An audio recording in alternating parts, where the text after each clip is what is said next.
ఒక తల్లి గర్భవాసం చెయ్యవలసిన అవసరం లేని స్వామి 12 నెలల పాటు కౌసల్యా గర్భవాసం చేసి నరుడిగా వస్తే తప్ప రావణ సంహారం చేయడానికి వీలు లేదని, నరుడి యొక్క గొప్పతనాన్ని లోకంలో నిలబెట్టడానికి అవకాశం కలగదని, 16 నరుడిగా రావడం కోసం గుణములు నరుడికి గొప్పతనాన్ని తీసుకొస్తాయని, ఉత్తమ గుణములతో ధర్మాన్ని పట్టుకుని సాక్షాత్తు రాశీభూతమైన ధర్మమై నడయాడి మనందరికీ కూడా ఎన్ని యుగాలు మారిపోయినా ఆదర్శమూర్తిగా నిలబడినటువంటి రామచంద్రమూర్తి ఈ భూమి మీదకు వచ్చారు.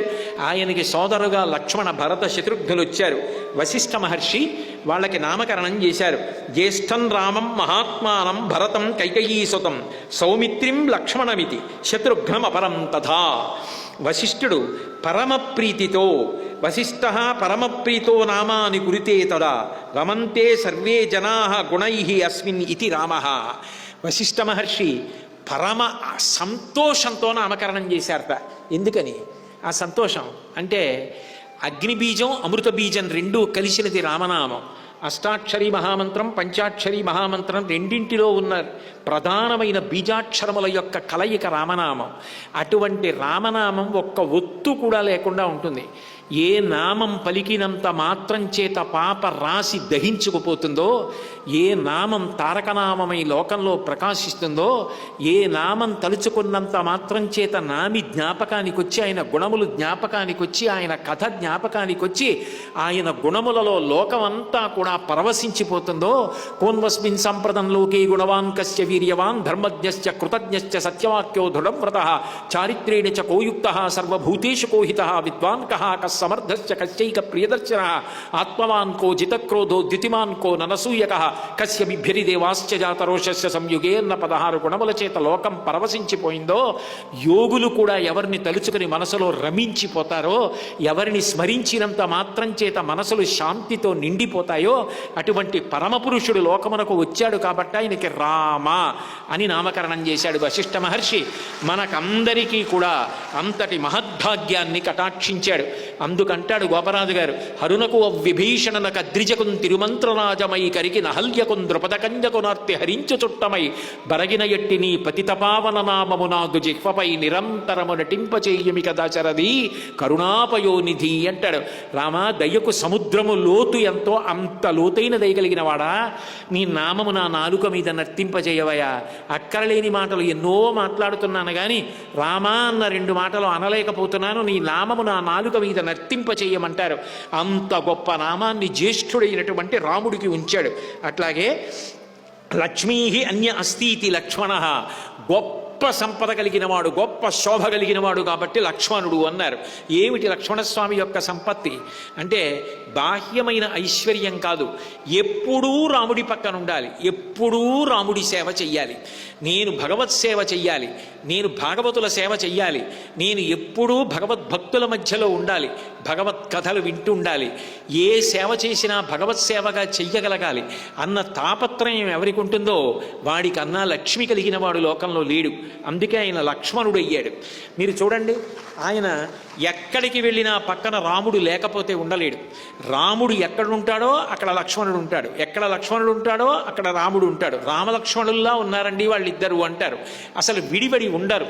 రాముడు లేని లక్ష్మణుడు ఒక్క క్షణం ఉండలేడు, లక్ష్మణుడు లేని ఒక్క క్షణం రాముడు ఉండలేడు. అంత ప్రాణంలా ఉన్నవాడు లక్ష్మణస్వామి.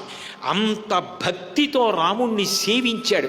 14 సంవత్సరముల అరణ్యవాసం చేస్తుంటే కావిడ వేసుకుని మోసాడు. సీతమ్మకి సంబంధించిన ఆభరణాలు, బట్టలు మొదలైనవన్నీ పర్ణశాల కట్టాడు. మా అన్నకి నేను ఈ సేవ చేయడం కన్నా నాకేం కావాలని పరవశించిపోయినటువంటి మహానుభావుడు. భక్తి లక్ష్మిని ఐశ్వర్యంగా పొందినవాడు. అది ఆయన సంపదా శోభ. అటువంటి వాడు అవుతాడని ఊహించి వశిష్ఠ మహర్షి ఆయనకి లక్ష్మణుడు అని పేరు పెట్టారు. బిభర్తీతి భరత, రాజ్యమును భరించాడు. ఎవరైనా రాజ్యం ఇస్తే సంతోషంగా పుచ్చుకుంటారు, రాజ్యం నాకు రావాలని కోరుకుంటారు. తల్లి కైకమ్మ వరంగా కోరుకుని రాజ్యం ఇస్తే నాకు అక్కర్లేదు మహాప్రభో, ఇది అన్నగారికి చెందవలసిన రాజ్యం అని గుండెలు బాదుకుని ఏడ్చాడు. ఋషులు తెల్లబోయేటట్టుగా, అన్నా నువ్వు ఏలవలసిన రాజ్యం నాకు వద్దన్నాయా, నువ్వే తీసుకో, నేను నీకు అడ్డం పడుకుంటానని పడుకున్నాడు. నాకు వద్దు రాజ్యం అన్నాడు.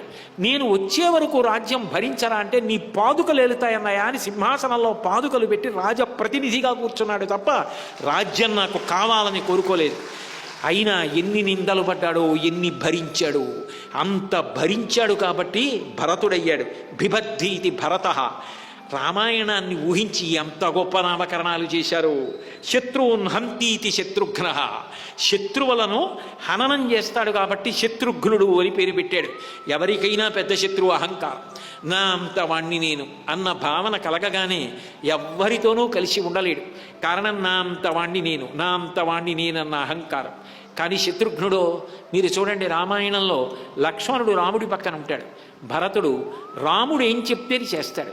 శత్రుఘ్నుడు రాముడి మాట విని ప్రవర్తించే భరతుడి పక్కన చేరి ఉంటాడు.